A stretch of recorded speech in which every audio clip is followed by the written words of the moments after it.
football. Nothing can touch it for excitement. Alabama and Nebraska began the 78 season here 10 nights ago. All the Southeastern Conference teams will be in action this Saturday.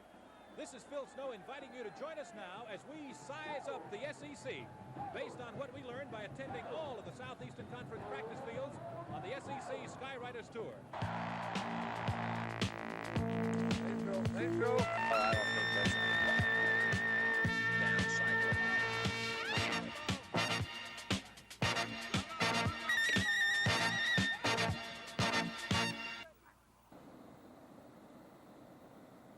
Each summer, when the dog days of August hang heavy on us all, 40 or so sportscasters and writers make a 9-day junket to all the Southeastern Conference schools.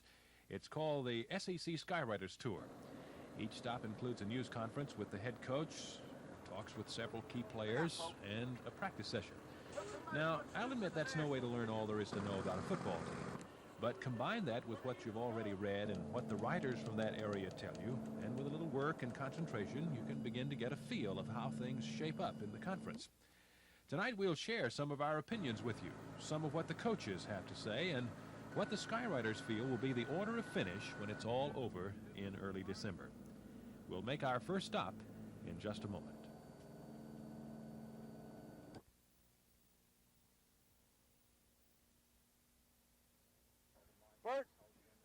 Bert, you've been working now. These people need to sweat a little bit on defense over here.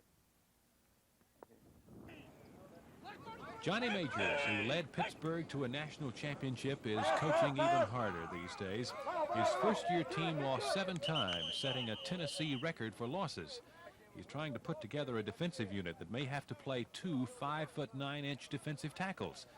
And his quarterback, though very talented, packs only 160 pounds over a 6'1" frame, and by Major's own admission has the skinniest legs he's ever seen.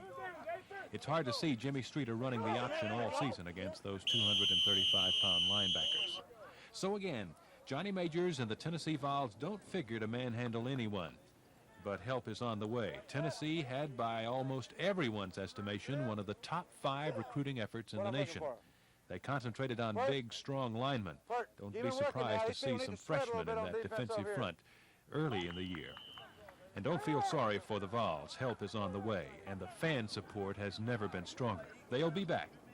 Maybe not this year, but the next or the next. Quarterbacking, I think, has made progress, and I think it's in better shape right now than it was this time last year. And I think tight end is better than what it was with Reggie Harper and Kyle Aguilar, who played at tight end. Jimmy Streeter did a good job at quarterback, provided he stays well and healthy.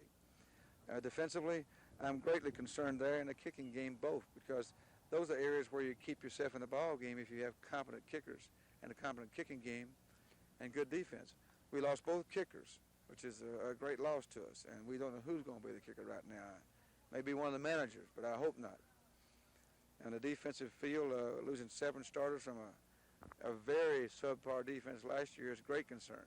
Sometimes that can be a plus if you lose inefficiency.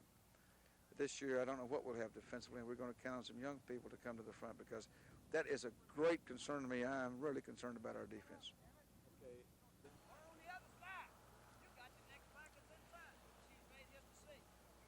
The storm clouds have been gathering over LSU coach Charlie McClendon for several years now. There are those who say there's no way he can save his job. His contract ends this year. But if he does, it won't be because of the passing of number 4. Number 4 doesn't pass, he runs. He is Alexander the Great, Charlie Alexander, the all-time leading ground gainer at LSU, possessor of blazing speed despite his 6'1", 215-pound size. He is the odds-on choice for the Heisman Trophy as the season begins. Almost no one doubts LSU's ability to score this year, since they'll be able to mix the pass with the run even better because of more experience at quarterback. Steve Ensminger missed spring practice with a knee injury, but he's back and ready. David Woodley is probably the better of the two at throwing and running. But the Bengals will have unusual quality and depth at quarterback. If LSU wins big this year, and they might, it will be because of an improved defense. Well, I think the defense, I think they were a little unhappy with me last year when I used the phrase sometime that our offense is going to have to help us out until the defense gets ready to play. I think they're going to make their mark. We think the ability is there. The one thing that we got to do, we got to just to prove ourselves. And certainly it depends on the capabilities and to the people that we play early in the season. If we can just play them even and not get ourselves into real deep trouble, I think our defense is going to come along strong. We're not as strong at linebacker as we have been. As a matter of fact, if we get hurt physically on defense, it can really hurt our efforts to the conference because this is where that we don't have all the bench strength, and we're going to have to make some adjustments. But overall, I think the defense is going to feel like they're not going to wait on the offense, and I'm kind of proud of them for that.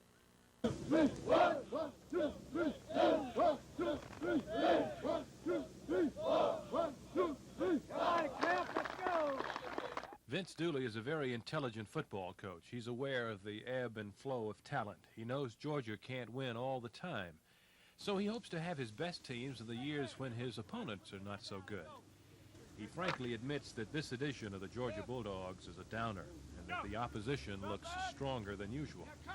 Even as fine a defensive coach as Irk Russell is, it will be difficult for him to put together a junkyard dog defense that can win consistently. And while several offensive starters return, the tender right knee of quarterback Jeff Pyburn is the key to Georgia's offensive punch. Serious knee surgery last year made Pyburn's knee slow to heal. Some swelling of the knee in early practice has Dooley worried. But what most concerns the man who's won 3 Southeastern Conference titles is the opposition.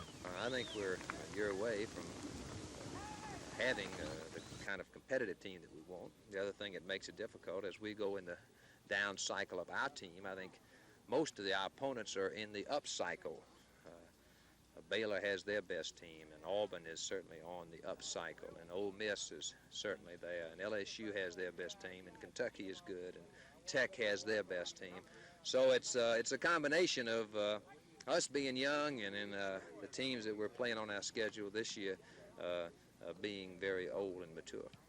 One final word on Georgia. Several times when they were supposed to be down, they turned out to be very good. That's what the Georgia fans are counting on this year.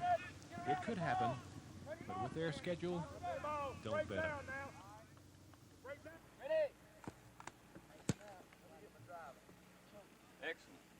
There hasn't been so much enthusiasm at Ole Miss since the days of Charlie Connolly, Barney Poole, and a young Texan named Johnny Vaught, who coached the Ole Miss Rebels from obscurity to a national championship.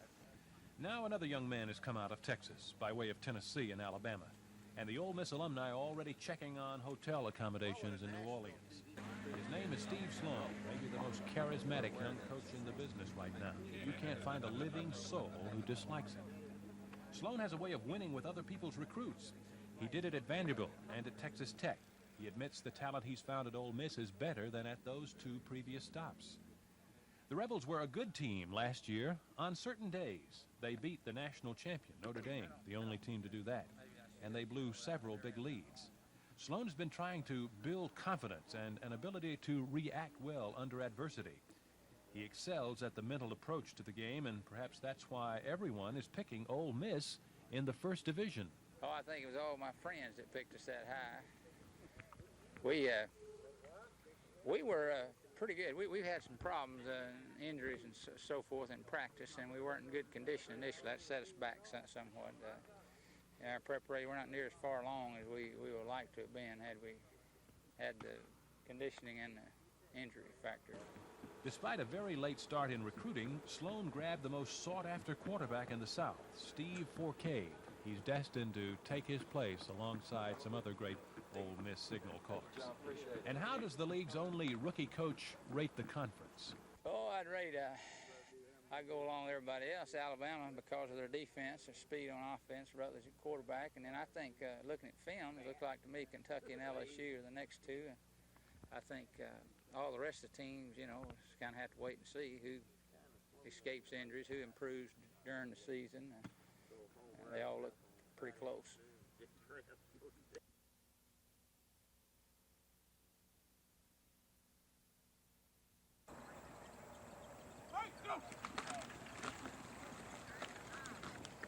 Only in the bluegrass will you find anyone seriously talking of challenging Alabama's dominance in the conference. Kentucky had a perfect conference record last year. NCAA probation kept them from sharing the title with Alabama. Fan support, once only for basketball, has now reached hysterical proportions. Everyone seems ready to ride a Kentucky thoroughbred to New Orleans and the Sugar Bowl. Everyone except the man who caused all this fervor, Fran Kersey. Well, I don't think that's a nice wish, but I think we have to do an awful lot of work to earn that right. And Southeastern Conference is going to be a very tough conference, and there's going to be a lot of people going for that. And obviously, we'd like to do that, but we're a long way from that kind of a goal. Now, Derek Ramsey is gone. What does this do to your offense? Well, our offense will be probably a lot different this year with Mike Deaton, our quarterback, who is your normal type of quarterback. He's about 6'1", 175 or 80 pounds. Pretty good passing arm, fair option player, but we don't have that strength at that position as we had, which I think really added a dimension that people in this conference were unable to handle or cope with. Now that we don't have Ramsey anymore, it'll definitely change some, and we'll have to wait and see how it turns out. Will the defense be as good as it was last year? Our defense could be very good. Obviously, we lost 4 tremendous players that are still messing around up in the pros. So whether we can adjust to that or not, I don't know. But losing people like Art Still and Blanton and Stegonis out there cornerback is going to be very difficult for us to replace. We lost 18 seniors off last year's team, and these people this year are pretty good. But obviously, when you lose that many people, you lose a lot of depth. You've had 2 great years. Can you sustain it? Well, we're hoping to sustain it. I think the thing that we've been able to do here at this point is been able to at least be competitive so that people in our conference at least know Kentucky is alive and wiggling and can play pretty good football, and it's not a walkover anymore. So I think if nothing else, we've helped strengthen the conference's image around the country.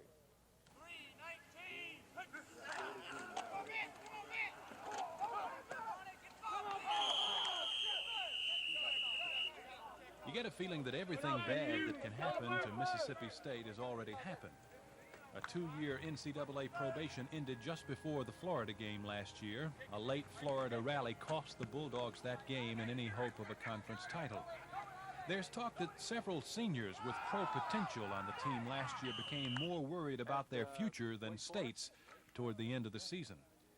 And then in May of this year, the NCAA struck again, ruling that Mississippi State must forfeit all its wins over the past 3 seasons because they played Larry Gillard, an ineligible player. But according to Coach Bob Tyler, that's all history now, no concern. There's more enthusiasm now, he says. The prospects of a better senior class are very good as well. Tyler hired former Alabama assistant and VPI head coach Jimmy Sharp to run his offense. That was a good move. The Dogs have knocked off 2 opponents so far, one of them powerful North Texas State. So there's reason for optimism. I feel good about what's happening on both sides of the ball. Offensively, of course, we are much like we were in the last 4 games last year, scattered out from sideline to sideline, trying to take advantage of the full width of the field and create some possible seams in the defense. We're going to throw the ball a good bit, option game, wide open. I think that we're going to have an exciting offense. We feel like we have successfully replaced Bruce Threadgill with Dave Marler, our senior kicker. On the other side of the ball, we're probably young as we have been on defense. We've got some size, we've got some ability. We need to continue to progress. I'd say all in all on both sides, we do not have any major trouble spot. Our offensive line was a point of attention and concern in the spring. I feel like that's progressed a lot. We're not greatly concerned about that. Linebacker position at one time was a point of concern, but we feel like we're probably better off in quantity of pretty good quality at linebacker than we have been in quite a while. But I feel pretty good about both sides of the ball. 10 University of Florida players went to pro football training camps this year. 6 made their teams. You don't lose that kind of talent without it hurting. So this year the Gators are picked for the 2nd division for the first time since Doug Dickey got his program going. Florida's inability to find a winning quarterback hurt them badly last year, and the position is still a question mark. Doug Dickey has abandoned the wishbone for a multiple-type offense, hoping to take some heat off his quarterbacks. We are totally a rather raw team in the offensive backfield as far as experience is concerned. We'll be a very young football team in the skill positions, and we'll have to see how effective we can be. Defensively, I think this is a fairly sound, experienced football team. I think we're physically big enough to play every week with the people on our schedule, and I think it'll boil down to how well our defensive secondary people can handle themselves. Perhaps the single biggest problem for Florida this year is its schedule. They play 4 of the 5 teams picked in the first division. I think it's one of the tougher schedules we've played. We play, of course, Alabama and Kentucky and Georgia Tech away from home, and those are 3 teams that year in, year out have played awfully good football.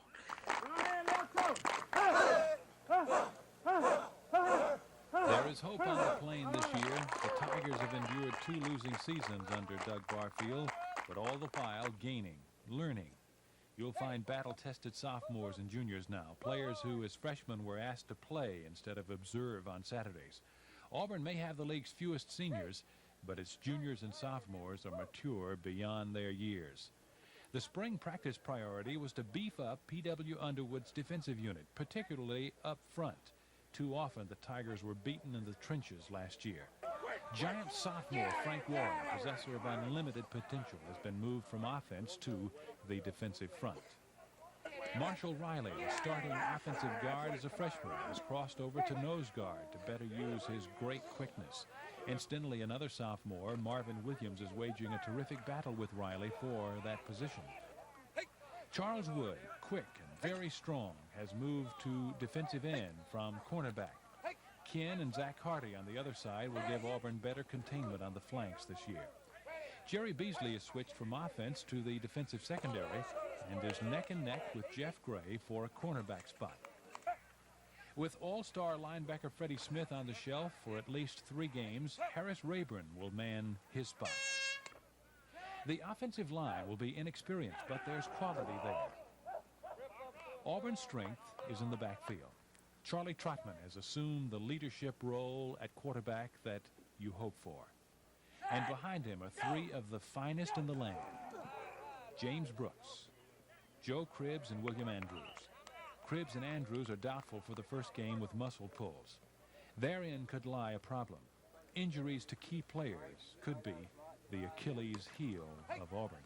I do think that we have a few more quality talent, but we have really less of it than we need. We've got some people that can play, some people I think we can win with if we can keep the same people in there working continually. We could be a pretty good football team, but a few injuries at some of the key areas will really put us in a bad situation.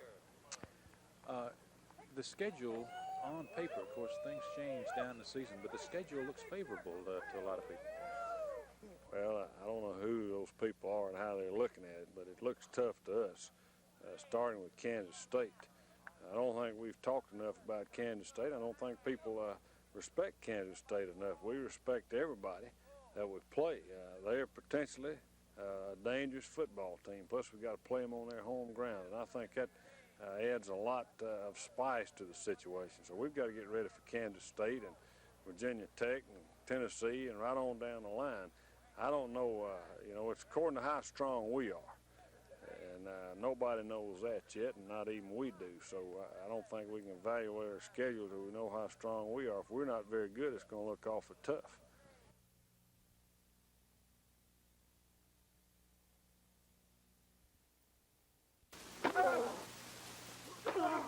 What can you say about Fred Pancoast and his Vanderbilt Commodores? What brave battles they waged last year with the superpowers, Oklahoma and Alabama. They seemed to expend all their energies on those superstars, with little left for the teams they could match up with in talent. This year, there's another killer schedule. They've traded Oklahoma for Arkansas as a season opener. Pancoast describes his job as, frankly, shaky. The talent and the cohesiveness that makes a winner appears lacking again at Vandy. I think if you begin to approach a team like Arkansas, for example, which we open with, too early, I think you peak your players out too quick, and they put too much emphasis on 1 or 2 games. Didn't that happen some last year? It would seem that way, but I don't think that was the case because we wouldn't let Oklahoma last year, for example, be mentioned until the Saturday before we played them. Of course, you can't control the thoughts of these young guys, naturally, and they were thinking about it. But we played very well against them. but we did not start preparation for Oklahoma or even mention them until a week before.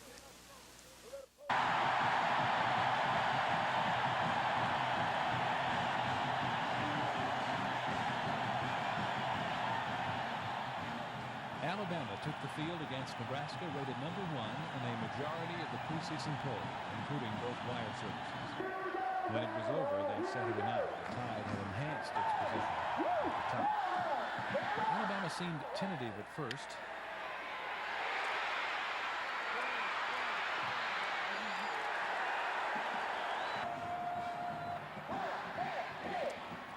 Nebraska moved to a field goal for an early lead. In the second quarter, backed up on 3rd down, Billy Jackson, successor to the great Johnny Davis, ripped through the heart of the Nebraska defense for a big first down. The offense gained confidence after that, and Jeff Rutledge passed to Major Ogilvy to put Alabama ahead 7-3.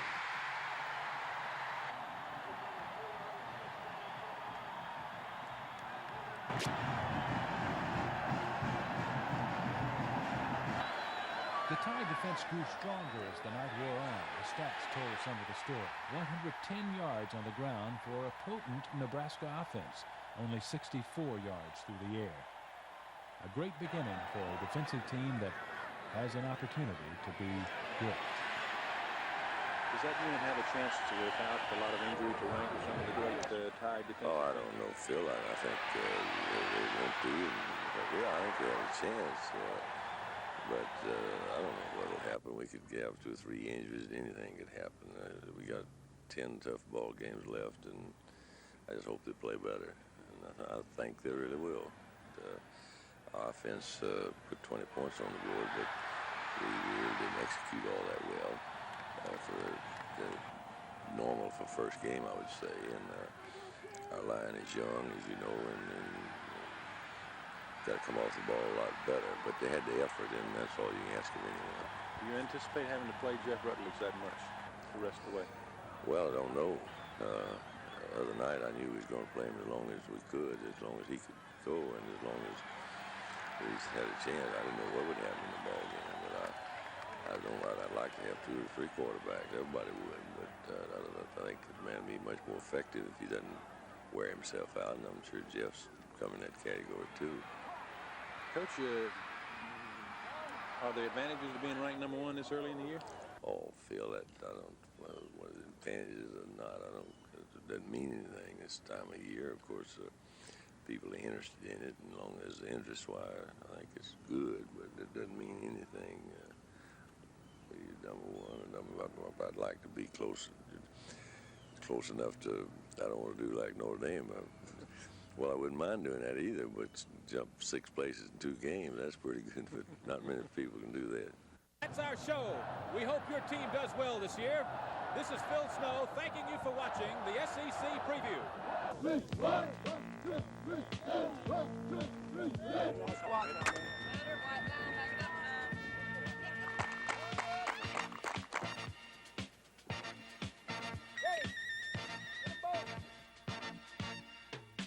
What I'm looking for? First.